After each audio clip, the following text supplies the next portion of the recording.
buenos días a todos. Yo soy Monseñor Fernando Felice Sánchez, puertorriqueño, sacerdote diocesano de la Arquidiócesis de San Juan, la segunda diócesis más antigua del mundo y la primera en recibir a su obispo.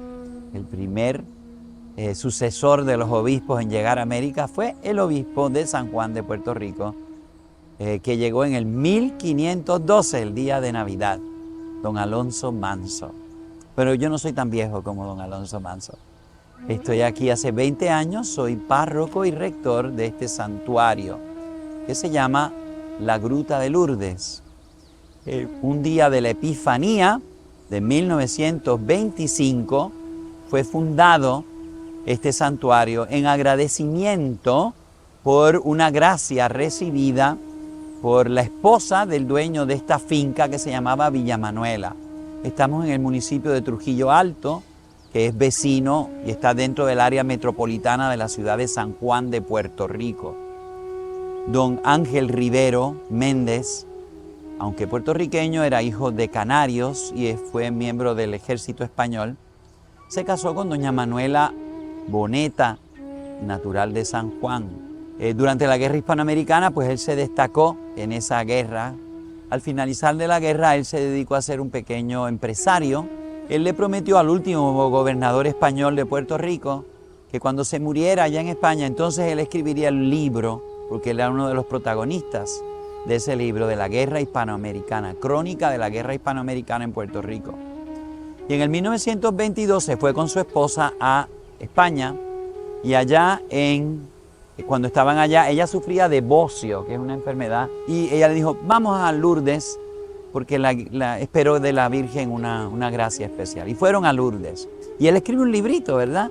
Mi visita a Lourdes. Cuando regresaron con el libro ya impreso en España, pues ellos decidieron donar esta propiedad a la Iglesia Católica, para que fuese siempre un santuario dedicado a la Virgen de Lourdes.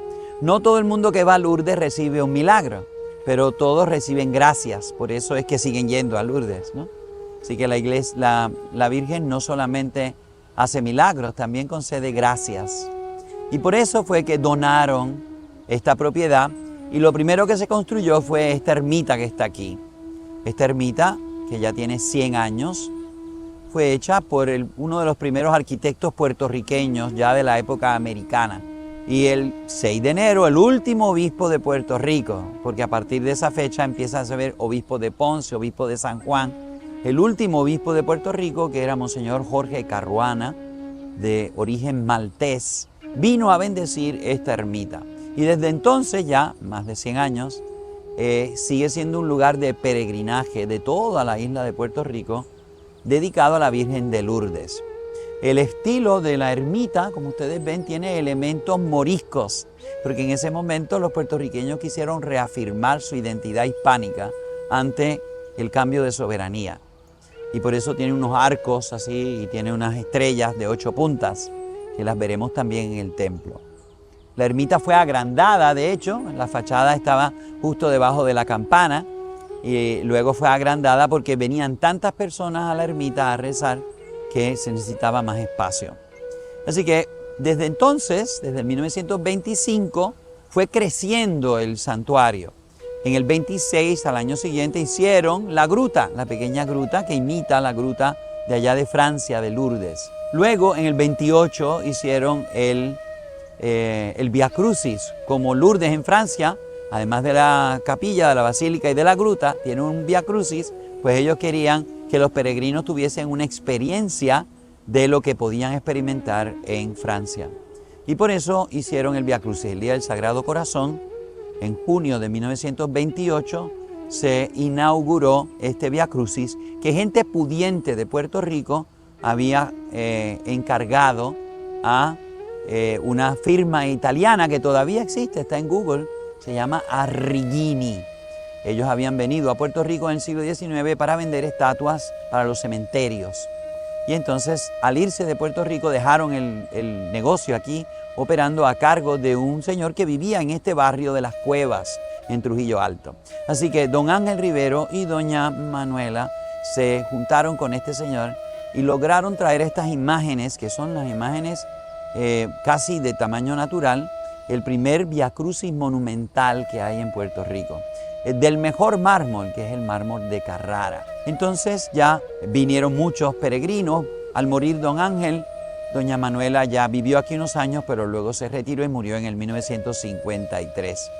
Los capuchinos se encargaron del 40 hasta el 75 de esta capilla, que sirvió como una pequeña capilla de la parroquia madre de Santa Cruz de Trujillo Alto. Pero a partir del 75 también se volvió una parroquia independientemente, ¿verdad? Y la hemos estado administrando los sacerdotes diocesanos. Aquí vienen muchos peregrinos, sobre todo en el tiempo de Cuaresma, y vienen sobre todo a hacer el Via Crucis.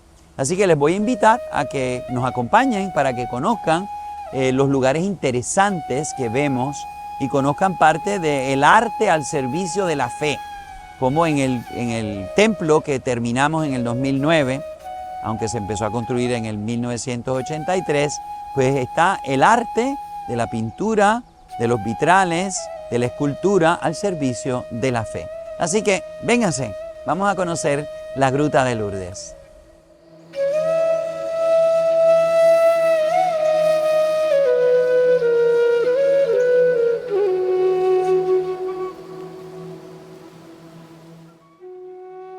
Estamos en un santuario.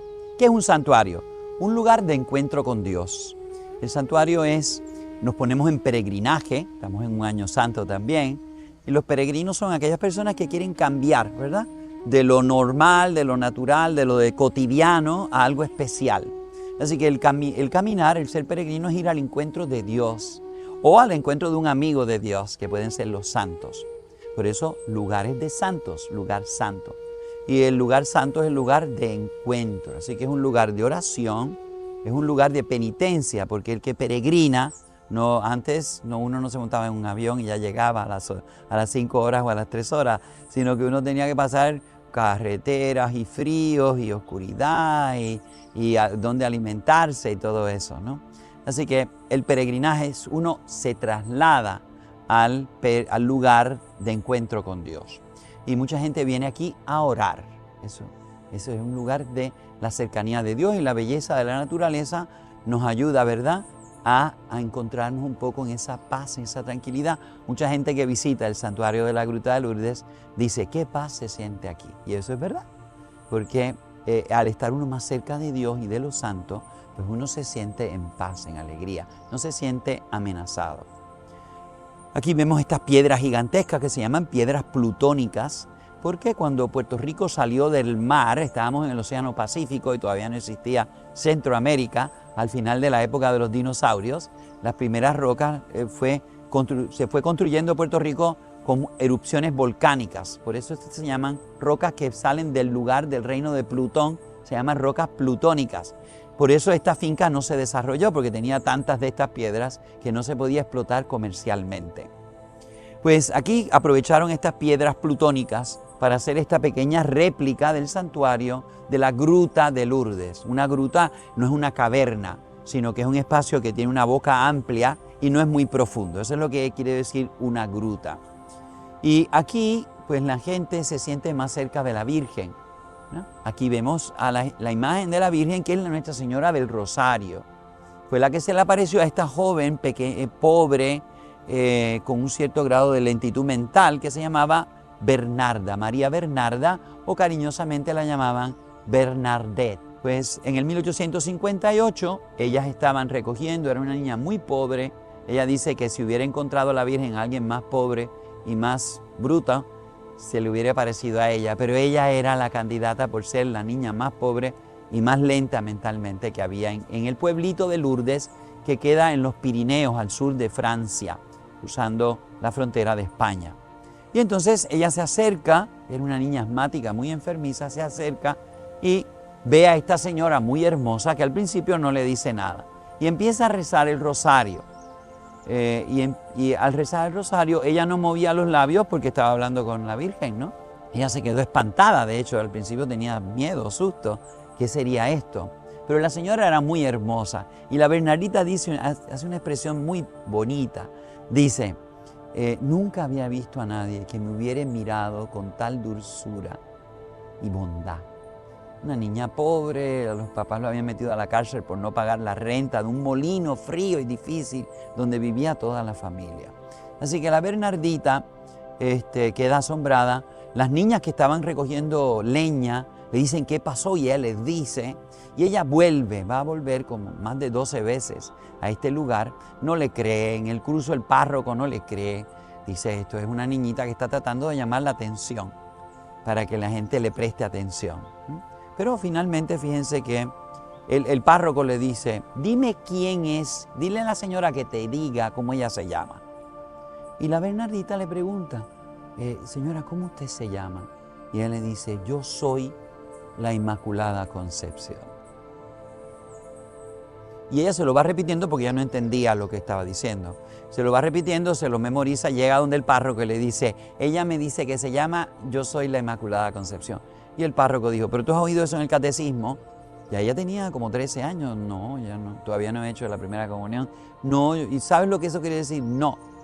Y ahí el párroco se convenció de que esta niña no se podía inventar ese título, que para San Maximiliano María Kolbe fue muy importante, tenía gran devoción a la Virgen de Lourdes, porque dice, ella es la santidad en persona.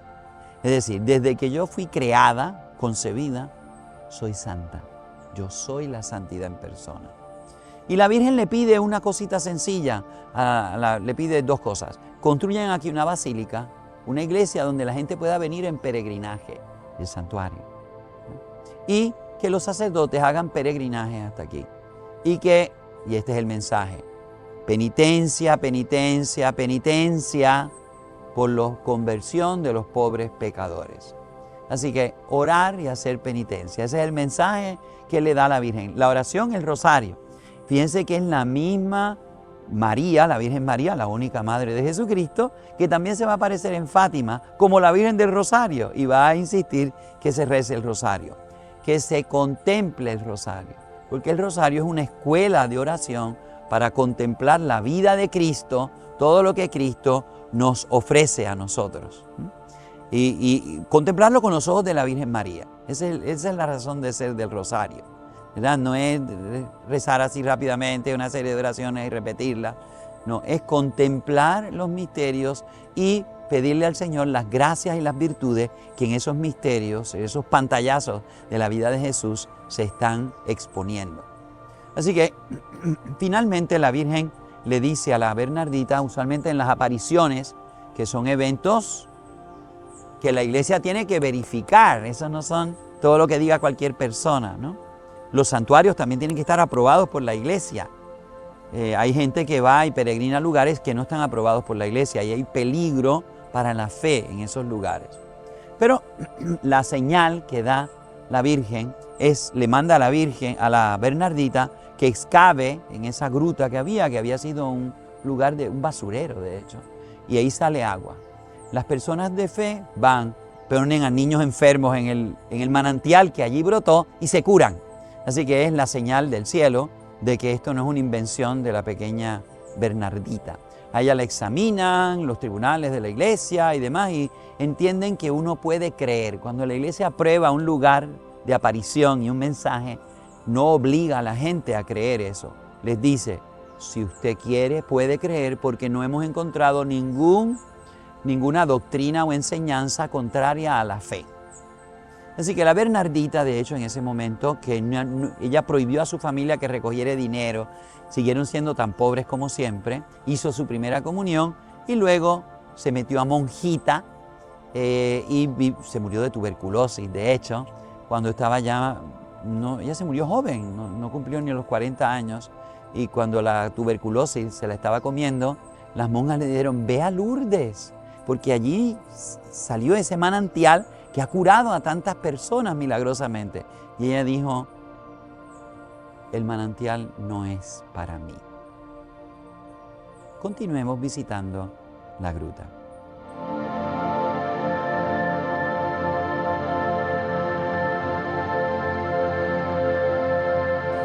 En el santuario de Lourdes, en Francia, donde ocurrieron los eventos que llevaron a que se volviera un lugar de peregrinaje de todo el mundo. Es un santuario internacional. Hay santuarios nacionales, como la Guadalupe o Częstochowa en Polonia, que son santuarios más bien de la gente de este país, aunque vienen otras personas. Pues el santuario de Lourdes, como el de Fátima, es un santuario en Francia, pero es internacional, es eclesial, es toda la iglesia. Y llegan enfermos a todos los días y tienen procesiones y se reza el rosario. Y hay unos lugares donde uno se puede o se podía bañar en el agua que tantas gracias ha concedido. A doña Manuela, dicho sea de paso, la señora que con su esposo regaló esta propiedad, ella no se curó del bocio, pero recibió una gracia tan importante de consolación. Hay veces que Dios, como en la unción no necesariamente te tiene que curar de la enfermedad, pero te puede dar la fuerza espiritual para encararla y ofrecerla, hacerla un sacrificio espiritual. Fue tan grande la gracia que ella recibió que quiso obsequiar esta propiedad para el culto a la Virgen de Lourdes. Y siempre la Virgen nos lleva a Jesús, ¿verdad? Pablo VI decía, María es toda de Jesús. María es el camino para llegar a Jesús, porque Dios escogió a María para que fuese el camino de que su Hijo llegase a nosotros, ¿verdad? San Alfonso dice, Él vino al mundo gracias a que la Virgen colaboró con el plan de Dios y sigue viniendo al mundo a través de la Virgen, que es su mediadora, por así decir.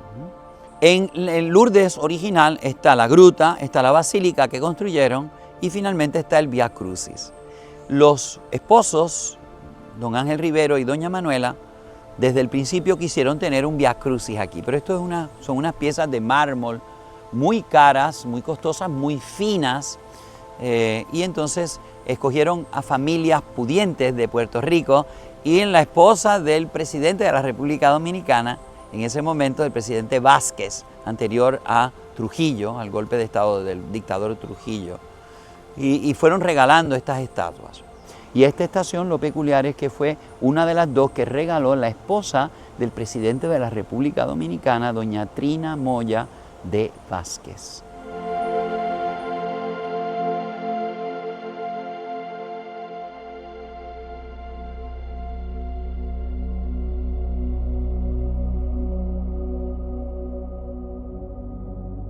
Hemos estado visitando el santuario de la Gruta de Lourdes en Trujillo Alto, Puerto Rico. En primer lugar visitamos la ermita, que fue bendecida el día de la Epifanía de 1925 por el último obispo de todo Puerto Rico, Monseñor Caruana.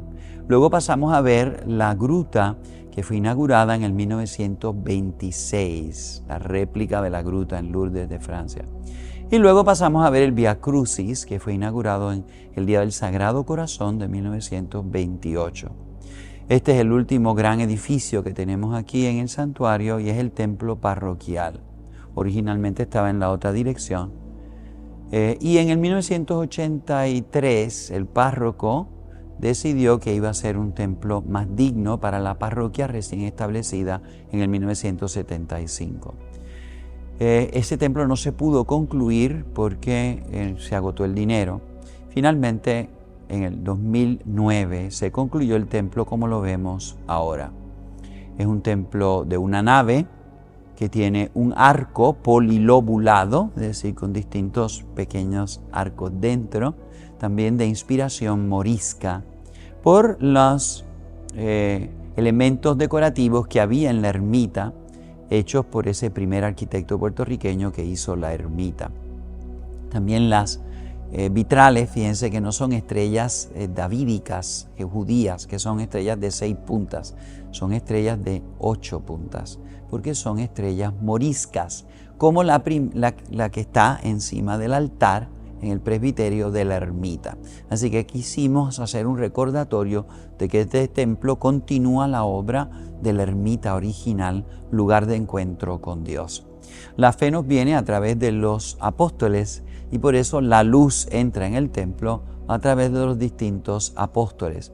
Aquí están 11 apóstoles de los originales y no está San Matías, porque en la tradición católica romana, pues los dos patronos de la ciudad de Roma son Pedro y Pablo, así que hemos incluido a San Pablo, aunque no era de los originales 12 apóstoles. El área del presbiterio es el área donde los presbíteros ejercen su ministerio, su servicio a la iglesia. Es la cabeza o el ábside del templo. Y fíjense que está el altar. Altar quiere decir lugar alto. Por eso los altares suelen estar más elevados. Y hay 4 lugares importantes en un templo católico.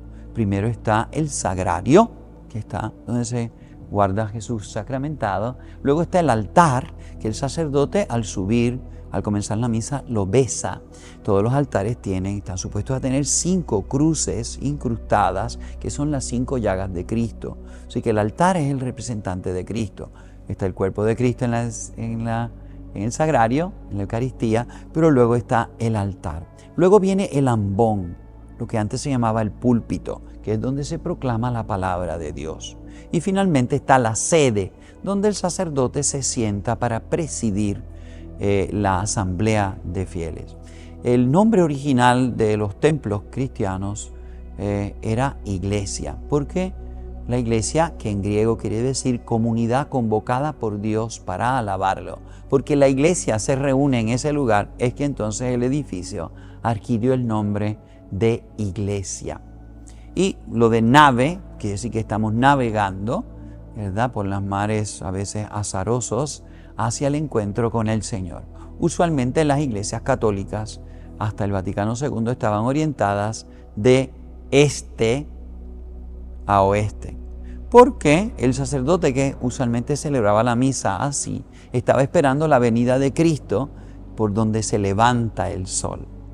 Así que por eso era la orientación de este a oeste. La entrada principal era en el oeste y todo el pueblo estaba de camino al encuentro al Señor. Cuando ya se ha removido el sagrario del centro de la iglesia y se ha puesto a un lado, pues entonces el sacerdote a subir venera el altar, no el sagrario. Si el sagrario estuviese detrás del altar, entonces tendría que hacer una genuflexión. El templo de la gruta es muy espacioso. Fíjense cómo tiene unos retablos a los lados. Los retablos no son altares. En las iglesias coloniales, ¿verdad?, y hasta el Vaticano II, pues sí, se podían celebrar, como no había concelebración, los sacerdotes, si había muchos sacerdotes, muchos frailes en un convento, cada uno tenía que celebrar en un retablo distinto. Pero ya estos son retablos post-Vaticano II, no son para celebrar la misa. Está el retablo del bautismo, porque frente al retablo, en una esquinita, celebramos los bautismos. En las iglesias católicas usualmente el baptisterio está a la entrada a mano derecha, porque uno entra a la iglesia por el bautismo.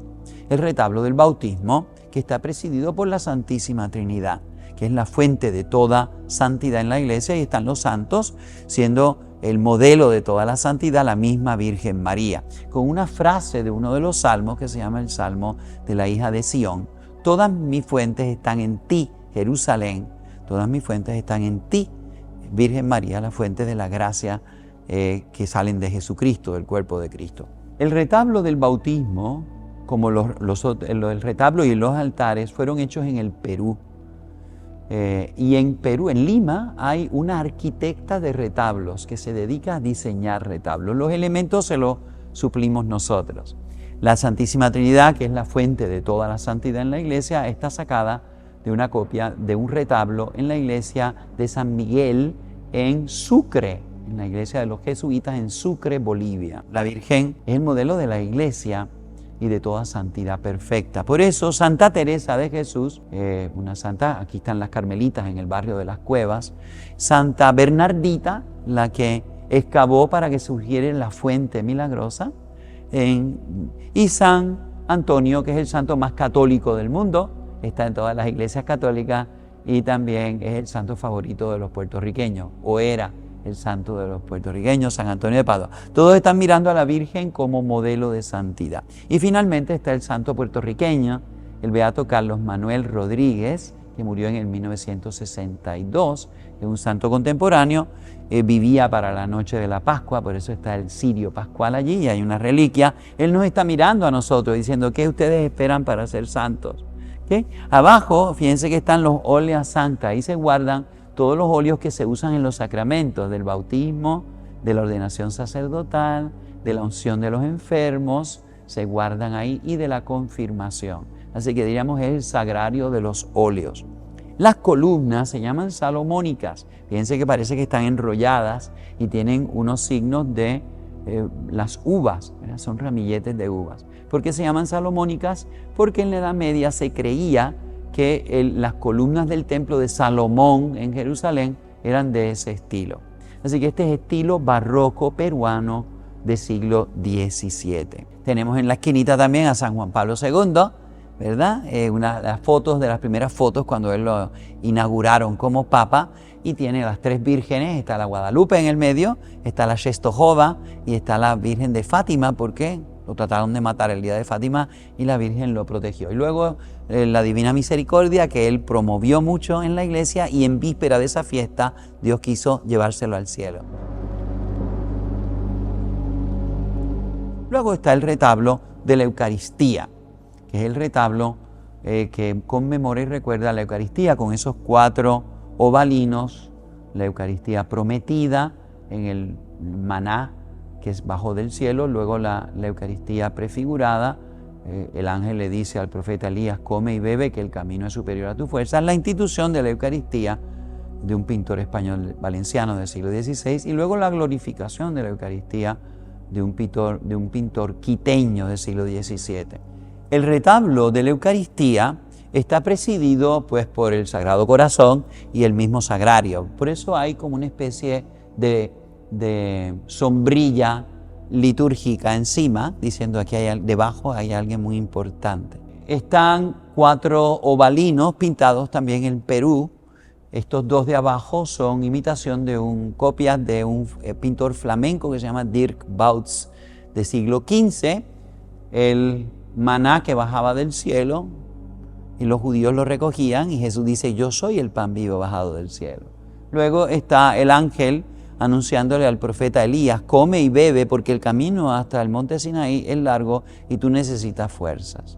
Y luego está Juan de Juanes, la institución de la Eucaristía, quizás la pintura más icónica de Jesucristo instituyendo la Eucaristía, siglo XVI, y del siglo XVII, de un pintor, el mejor pintor quiteño, creo que de apellido Santiago, la glorificación de la Eucaristía. La Virgen le ha entregado su cuerpo y su sangre a Jesucristo, y Él se lo ofrece, ya se lo presenta en la custodia a la Santísima Trinidad. Y ahí vemos al Padre, al Espíritu Santo como persona, y luego al Hijo. La glorificación de la Santísima Trinidad, y gustad y ved qué bueno es el Señor. Arriba está el JHS, que significa Jesús de los hombres el Salvador. Junto al retablo de la Eucaristía está Jesucristo sacerdote. Es una copia muy buena por un pintor peruano de la obra maestra de José de Rivera, un pintor español que se desempeñó en Italia en el siglo XVI, en la Santísima Trinidad. Y está el Padre Eterno, que recibe el sacrificio de su Hijo en favor de los pecadores. La pintura de Cristo se llama la Santísima Trinidad, y el autor es el gran pintor barroco José de Rivera, que aunque era valenciano, ejerció su ministerio de pintor en el sur de Italia en el siglo XVI, finales del siglo XVI. Y es una representación extremadamente preciosa del sacerdocio de Cristo, por eso lo hemos puesto. Retablo del bautismo, retablo de la Eucaristía, y al lado del retablo de la Eucaristía, el misterio que sustenta y hace posible la Eucaristía, que es el sacerdocio de Cristo. Así que está el Verbo eterno, a quien el Padre ama, por eso el Espíritu Santo está entre el Padre y el Hijo, es el amor mutuo que se tienen. Pues el Hijo en todo ha aceptado y ha obedecido al Padre, agradeciéndole lo que Él le ha dado, que todo lo mío es tuyo, le dice Jesucristo al Padre en el capítulo 17, en la última cena de San Juan. Así que Jesucristo, el Padre, nos ha entregado a su Hijo amado. Este es mi Hijo amado, en quien yo tengo toda mi complacencia, y miren cómo nosotros se lo hemos devuelto, hecho triturado, desfigurado, torturado. Los ángeles, fíjense, las caritas de los ángeles no quieren mirar, como si tuviesen espanto de ver a Cristo que ha sido triturado Y fíjense que los brazos de Cristo están como en forma de cruz. Así que esto es lo que se llama en la Edad Media la misericordia del Padre o la pietà.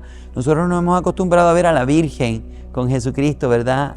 Bajado de la cruz. Pero aquí está la compasión del Padre. Y fíjense que la mano del Padre señala al Hijo. Dice, miren, les he entregado a mi amor y miren cómo ustedes me lo han devuelto. Aún así yo los voy a perdonar. Así que es una pintura impresionante. Yo diría que si usted quiere rezar la coronilla de la Divina Misericordia, récela delante de esta imagen. Porque Padre, ¿verdad? Por su pasión y muerte, ten piedad de nosotros. Así que ahí está la Trinidad a la cual estamos pidiendo al Padre que en virtud del sacrificio del Hijo nos perdone a nosotros.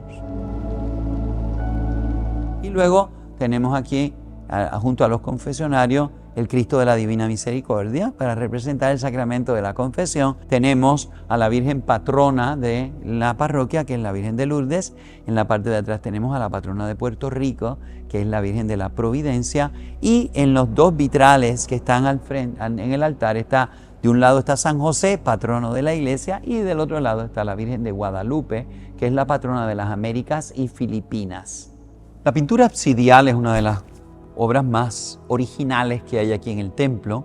Yo la diseñé, una religiosa, hija de la caridad, Sor Cecilia Negrón, la plasmó en la computadora. Y luego una argentina, pues imprimió eso en un lienzo. Es una pintura grande, fíjense que cubre casi todo el espacio del presbiterio y representa el quinto artículo del Credo de los Apóstoles. El Credo de los Apóstoles tiene 12 artículos, cada uno de ellos relacionado con uno de los apóstoles. Y este artículo del credo es el quinto artículo y está relacionado con Santo Tomás, que es el que no creía que Cristo había resucitado hasta que lo tocase. Y fíjense que yo lo puse en latín y dice: Descendit ad inferos tertia dia resurrexit a mortuis. Y lo puse así porque fíjense que no dice descendit ad infernus, que es el infierno. Ese artículo que nosotros lo decimos, lo repetimos y no lo entendemos. Dice ahí, descendió al lugar inferior. Eso es lo que dice ahí. Descendió al lugar inferior y de entre los muertos al tercer día resucitó. Y eso es lo que representa. Esto es lo que se llama también el descenso de Cristo al lugar de los muertos. ¿Qué pasa cuando una persona se muere? Se separa su alma. ¿Qué le pasó a todos los que se habían muerto antes de Cristo? Que habían ido a un lugar que tiene un nombre en hebreo y eso se llama el Sheol, el reino de la muerte. En griego se traduce a veces como abismo o, muy equivocadamente, como Hades, en el libro del Apocalipsis. Lugar de los muertos. Así que todas las personas que se habían muerto antes de Cristo no habían podido entrar al cielo, no habían podido entrar a la comunión con Dios.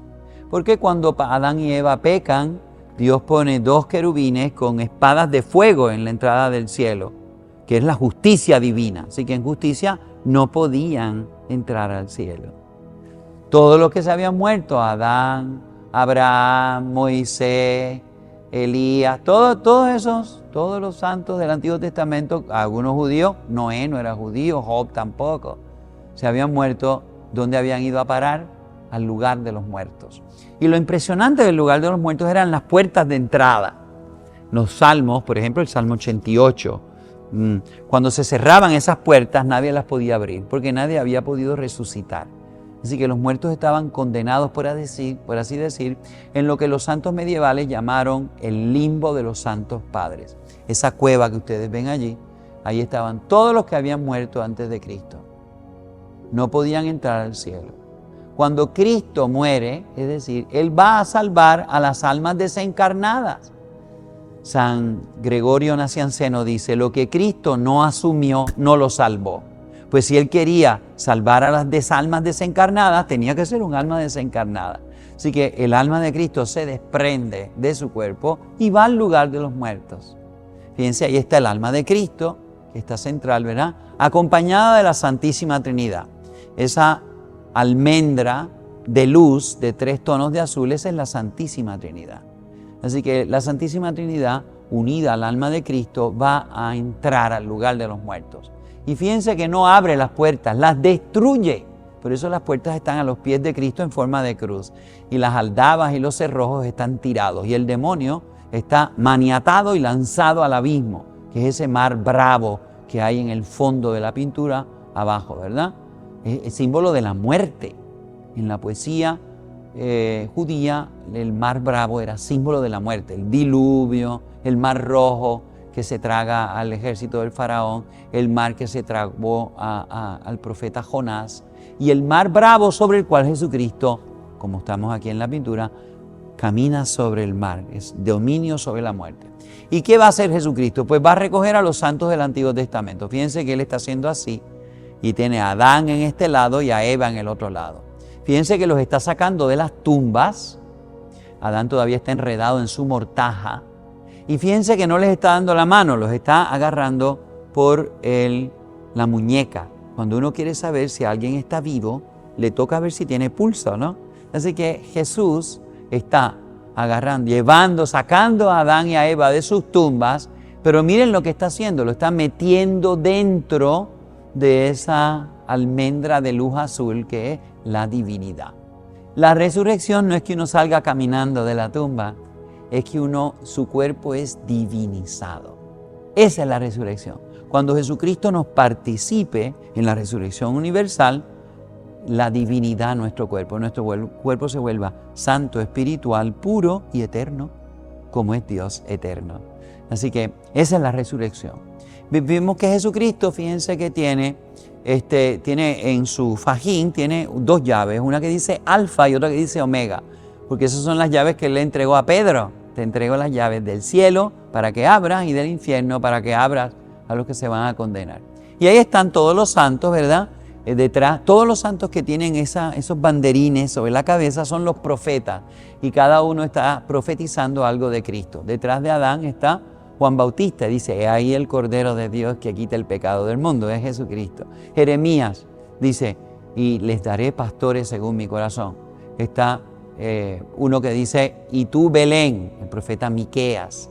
Está Jonás, desde el seno del abismo, cuando estaba en la barriga de la ballena, te llamé y tú me escuchaste. Y luego están Ezequiel e Isaías, que dicen, Ezequiel dice, y de su costado manaba agua, el nuevo templo que va a santificar la humanidad. Y Isaías, por sus llagas hemos sido curados. Así que esos son los santos del Antiguo Testamento que están en secuencia. También está Abraham, está Melquisedec, está Jacob, está José, Moisés, Miriam y los profetas. Incluso en una esquinita está la madre de los 7 mártires macabeos que por no comer cerdo fueron sacrificados. Y están los abuelos de Jesucristo y demás, y mucha gente en esa oquedad de esa cueva que es el Sheol. Hay una figurita en una esquina y en el otro lado también otra figurita que tienen un velo en la cara porque no sabemos los nombres de todos los santos ni conocemos los rostros de todos los que se van a salvar. En este otro lado de la pintura están los santos que murieron después de Cristo, presidido, fíjense que hay un paraíso en la parte de arriba donde están los elementos del paraíso judío, que era el trigal, las uvas y el aceite, el olivo. Pero para nosotros los antillanos y americanos eso no es un paraíso, así que yo le añadí, ¿verdad? Pues piñas, plátanos, bananos, le puse un flamboyán, que es el árbol rojo, ¿no? Le puse naranjas, le puse mangoes, le puse ceibas, le puse caoba, así que ya entonces es un paraíso que nos suena más paraíso a nosotros. Y en la primera fila están los santos, está Pedro, Pablo, Juan, Santiago, luego está la Magdalena, luego está San Esteban, el primer diácono, y luego está San Lucas, que está en la esquinita de abajo, vestido de rojo, y él está escribiendo. Ahí puse yo la firma, porque San Lucas era el evangelista, el médico y el pintor, así que ahí está el pintor de la pintura. Detrás están los santos mártires, así que San Ignacio de Antioquía, San Antonio, Santa Inés, Santa Cecilia, y luego distintos santos medievales, San Bernardo, San Francisco, Santo Tomás de Aquino, Santo Domingo de Guzmán, San Fernando, San Antonio de Padua, y los santos ya. La parte de abajo, en la esquinita, presidiéndolos todos los santos de América, está San Juan Diego con la tilma, y luego está el beato Carlos de Spínola, un jesuita italiano que pasó por Puerto Rico y fue martirizado en el Japón, Roque González de Paraguay, luego está San Martín de Porres, luego está San Francisco Solano, que evangelizó Bolivia y Argentina, está Santa Rosa de Lima, está Claret, que fue arzobispo de San Antonio María Claret, arzobispo de Cuba, luego está una santa de Quito, del Ecuador, está también San Pedro Claver de Colombia, y está la primera santa americana, Santa Elizabeth Ann Seton, está el santo puertorriqueño, está San Juan Pablo II de los pastorcitos de Fátima, y hay mártires, incluso está un mártir mexicano de la Guerra Cristera, que se llama Joselito Sánchez, está allí también junto a San Juan Bosco y a los mártires y a los santos de las misiones. Hay santos coreanos, vietnamitas, africana, está Santa Josefina Vaquita, está Santa Faustina. Así que esos son los santos que vienen después de Cristo. Bonito, ¿no? Hermoso. La pintura absidial, Cristo desciende al lugar de los muertos para salvar a todas las almas desencarnadas y abrirnos el acceso al paraíso. Fíjense que finalmente ustedes ven que hay como las puertas del infierno, del lugar inferior, se rompen para hacer un puente para que puedan pasar los santos que estaban en la cueva al paraíso. Pero fíjense, acá hay una escalera y la escalera es la cruz. ¿Cómo subimos al cielo? Y detrás del altar, fíjense que está la vista de la belleza de la gruta, que es su vegetación. Es del paraíso natural, pero si subimos por la cruz podemos llegar al paraíso eterno, que es el cielo.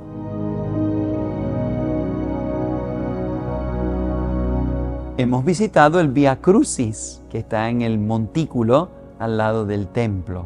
Por eso, dentro del templo no tenemos el Vía Crucis.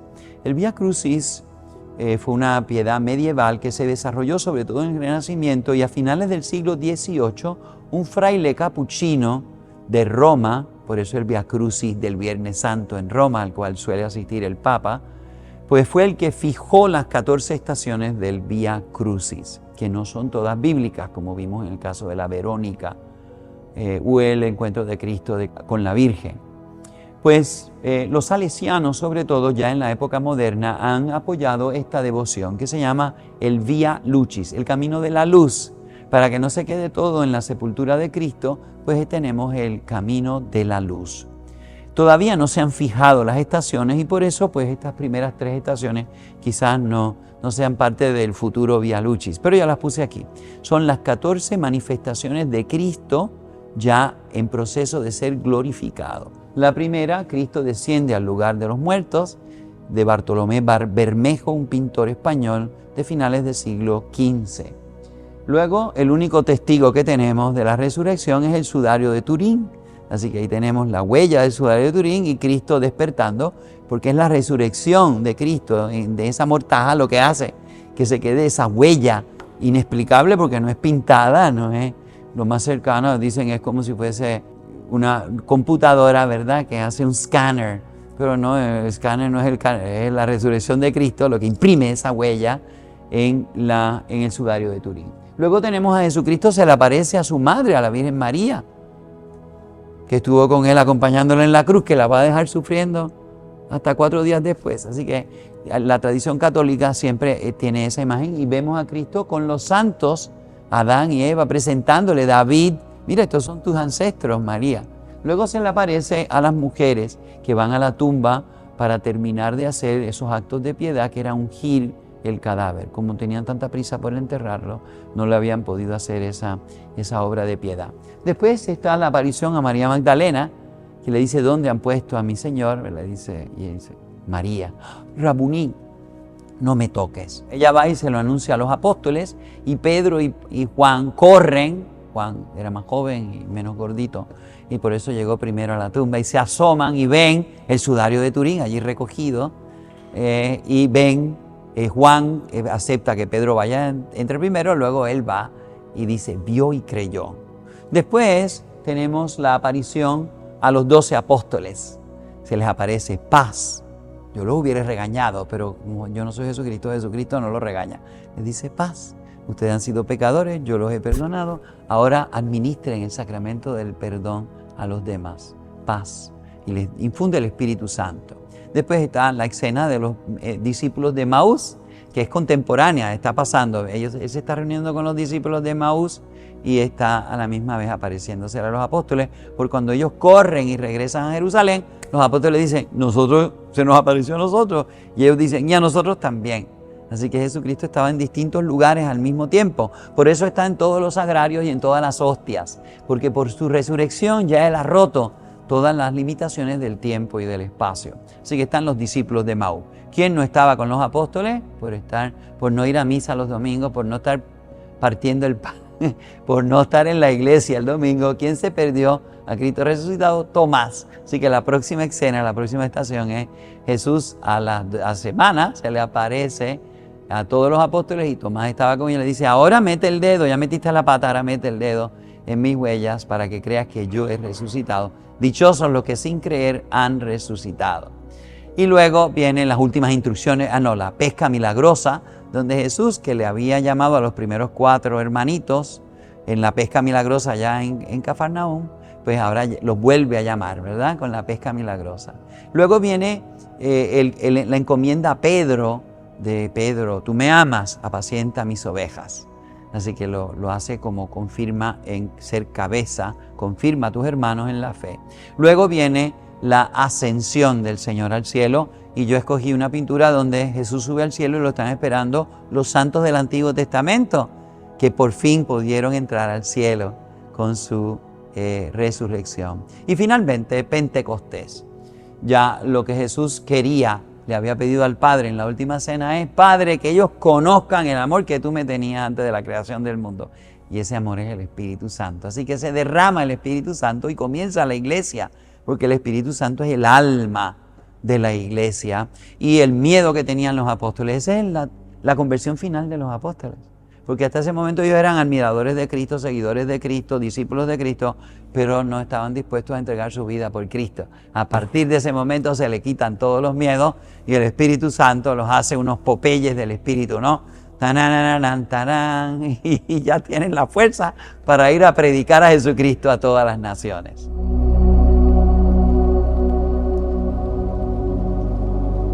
Concluimos nuestra visita al interior del templo de este santuario de la Gruta de Lourdes en Trujillo Alto, Puerto Rico, con esta pintura original de este servidor, plasmada por esa religiosa hija de la caridad, Cristo Esposo, así que representa el sacramento del matrimonio. Y vemos a Cristo, que es Dios, por eso tiene las 3 potencias que le salen de la cabeza, que es Rey, por eso está coronado de espinas, que es Pastor y por eso tiene un báculo en forma de cruz florida. Y de su costado nace la iglesia, y él está cogiendo un anillo y se lo está poniendo en el dedo a la iglesia. Esa no es la Virgen. Esa imagen, que fíjense que no es una imagen real, por eso tiene una aureola amarilla alrededor. Esa es la iglesia. La iglesia, que es la mujer coronada de 12 estrellas que sale en el libro del Apocalipsis. Ha sido bañada en la sangre de Cristo, por eso su vestido colorado, pero ha sido revestida de la gloria y de la gracia, por eso el dorado. Y Jesucristo le ha encomendado, le pone el anillo, se desposa con la iglesia, y en la otra mano la iglesia tiene un pergamino que ella está encomendada a predicar el Evangelio. En el fondo de la pintura, fíjense que hay una pareja, la pareja original, Adán y Eva, que están en el tope de una montaña seca. Ahí está el árbol del pecado y Adán y Eva. En el medio, fíjense que más abajito hay una ovejita, y esa ovejita es el alma que escucha la voz del buen pastor y va camino del pecado, de allá de Adán y Eva, pero da la vuelta y ahora va a escuchar, porque mis ovejas escuchan mi voz. Finalmente, fíjense, hay 3 elementos. Primero viene de arriba, Apocalipsis 21, viene una ciudad que viene de arriba, del cielo, y es una cita del Apocalipsis. Y vi a la ciudad santa, la nueva Jerusalén, que bajaba del cielo junto a Dios, engalanada como una novia para su esposo. Apocalipsis 21. Y es un símbolo de la Iglesia Católica. Viene del cielo, por eso es santa. No la fundó ningún hombre, la fundó Dios mismo. Es una, porque una es la esposa de Cristo. Fíjense que tiene 12 puertas y cada una de las puertas tiene el nombre de un apóstol, porque es apostólica. y es católica, por eso hay 3 puertas al norte, 3 puertas al este, 3 puertas al sur y 3 puertas al oeste. Así que es para que todos los pueblos de todos los rincones del mundo puedan entrar en ella. No tiene templo porque el Cordero es el templo, y es la luz, tampoco tiene ninguna lumbrera porque Dios mismo la alumbra. Y el trono del Cordero, fíjense que está la mano del Padre, el Cordero que es el Hijo sacrificado, un Cordero muerto pero de pie vivo, ese es Jesucristo resucitado, y del trono del Cordero sale una lengua de fuego que va a parar sobre la iglesia, que es el Espíritu Santo.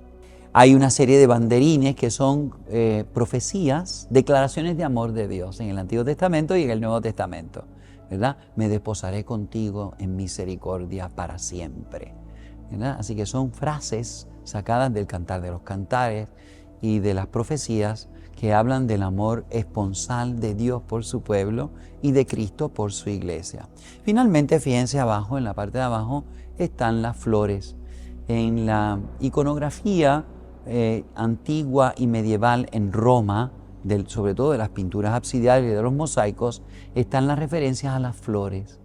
¿Por qué? Porque San Agustín dice, en la iglesia hay distintos tipos de flores. Las violetas son las viudas, los lirios son las vírgenes, los rojos son los mártires. Así que son todas las distintas formas de espiritualidad y de santidad que florecen en la iglesia en contraste con el monte seco del pecado. Cristo, esposo de la iglesia. Hermosa pintura.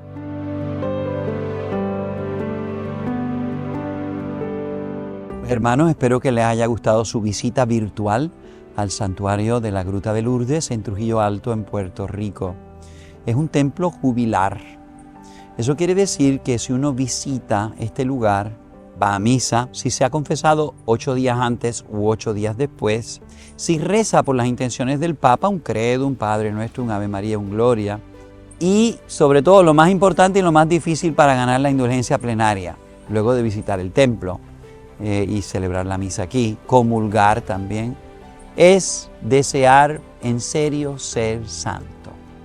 La indulgencia plenaria del año jubilar no es magia, es un compromiso que nosotros hacemos y que el Papa, por así decir, recompensa con esta indulgencia, quitándonos todo lo que por el daño que nos hemos hecho a nuestros pecados tenemos que reparar en el purgatorio. Lo más importante no es la visita al templo, es el deseo práctico de ser santo.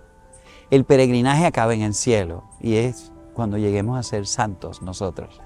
Así que eso es lo más importante del año santo. Si tú en este año santo, aunque visites todos los templos jubilares y entres por todas las puertas santas de Roma, que son las únicas puertas santas que hay, dicho sea de paso, no hay que entrar por ninguna puerta santa en los otros santuarios que han sido designados en las distintas diócesis.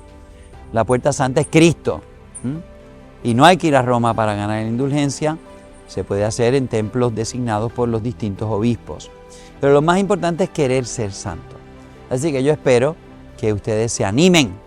El mensaje de la Virgen, que es la toda santa, yo soy la Inmaculada Concepción, así le contestó a la petición de la Bernardita, ¿cómo tú te llamas, señora? Pues yo soy la Inmaculada Concepción, es penitencia, penitencia, penitencia. Enfatiza que tenemos que hacer penitencia para ser santos.